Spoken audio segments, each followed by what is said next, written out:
층에 이 동의하지 않는다 이렇게 밝히면서 사과를 하기도 했습니다. 네.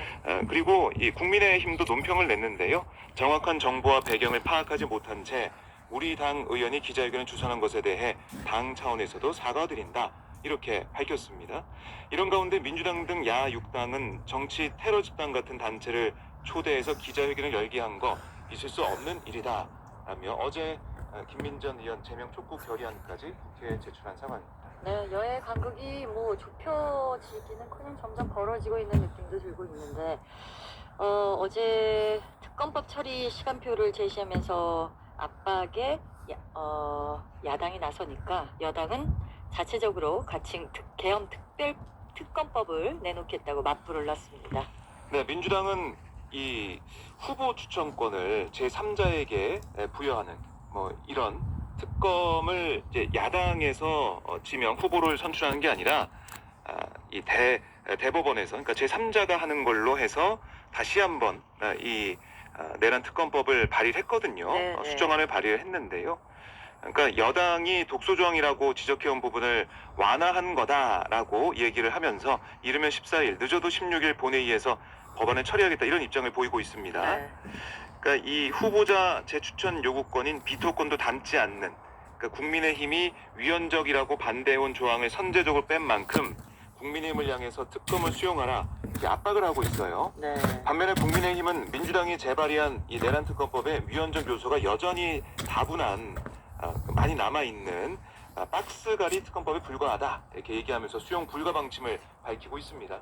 그러면서 자체 특검 법안인 말씀하신 것처럼 가칭 개헌 특검법 준비에 착수를 했는데요. 네. 법안 초안을 마련한 다음에 이르면 다음 주쯤 의원총회를 열어서 민주당이 내란 특검법 처리를 예고한 시점 이전에 자체 특검 법안 발의 여부를 확정지을 걸로 보여요.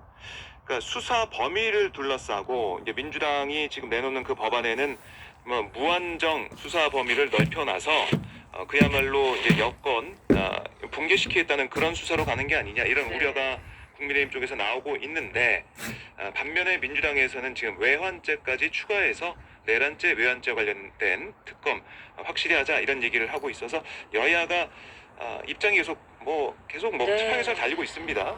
합의안을 마련할 가능성은 현재로서는 크지 않다라는 전망이 나오고 있는 상황입니다. 그럼 이쯤에서 최상목 대통령 권한대행 부총리의 입장은 어떤지도 궁금한데요.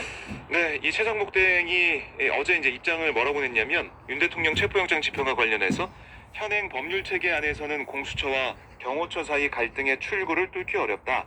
그래서 해법은 특검법이다 이렇게 얘기를 했어요. 네. 그러면서 여야가 합의해서 위헌적인 요소가 없는 특검법을 마련해 주시기 바란다.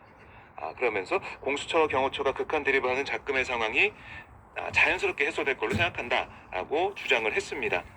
앞서 내란 특검법에 대해 제2요건을 행사하면서 최상목 대행이 특검 제도는 헌법상 상권 분립 원칙의 예외적인 제도인 만큼 더 엄격한 잣대가 필요하다. 위헌성을 지적한 그런 입장을 보였었는데 그 기조를 재확인한 셈이 됐거든요.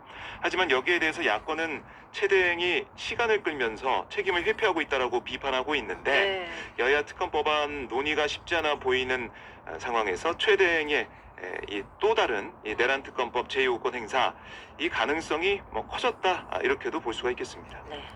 이번에는 의료계 얘기를 좀 해보겠습니다. 대학병원 가기도 힘들고 가서도 힘들다는 분들 많은데요. 아직까지도 이 병원이 정상적으로 돌아가지 않는 것 같아요. 또 비상계엄 때도 이 의료계한 얘기가 나왔었잖아요. 어제 이제 이주호 사회부총리 겸 교육부 장관이 브리핑을 통해서 전공의를 비롯한 의료계에 대한 미복귀 전공의를 처단하겠다라는 내용이 들어있던 비상계엄 포고령 내용 네. 이건 정부의 방침과는 다르다. 포고령 내용으로 상처받은 전공의 분들과 의료진 분들께 진심 어린 유감과 위로 말씀을 드린다라고 고개를 숙였습니다. 네. 그리고 사직 전공의가 복귀하는 경우 차질 없이 수련이 이뤄지도록 조치하겠다. 현재 전공의 수련 규정은 사직 뒤 1년 내 복귀를 제한하고 있지만 전공의가 사직 전 수련한 병원과 전문 과목으로 복귀하는 경우엔 수련 특례 조치를 통해서 이런 규정을 적용하지 않겠다 이렇게 약속을 했습니다. 네. 어떻게 보면 이 정부가 좀 자세를 낮추면서 좀 다른 얘기를 하고 있는 그러네요. 것인데요. 아울러 사직한 의무사관 후보생이 수련에 복귀하면 수련을 마친 다음에 의무장교동으로 입양할 수 있게 최대한 조치하겠다 이런 내용도 밝혔습니다. 또 정부와 의료계가 머리를 맞대고 논의해 간다면 2026학년도 의대 정원 확대 규모도 제로 베이스에서 유연하게 협의할 수 있을 거다.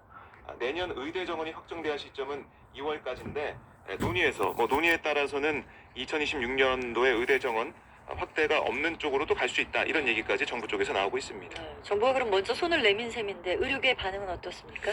네, 좀 엇갈리고 있다라고 볼 수가 있는데요. 일부 의사들은 정부의 이런 특례 조치가 전공의들에게 복귀 명분으로 작용해서 의정 갈등을 해소할 단초가 되기를 기대했는데 예. 다만 전공의들이 어떻게 받아들일지 이게 뭐 예단하기 어렵다라는 거죠.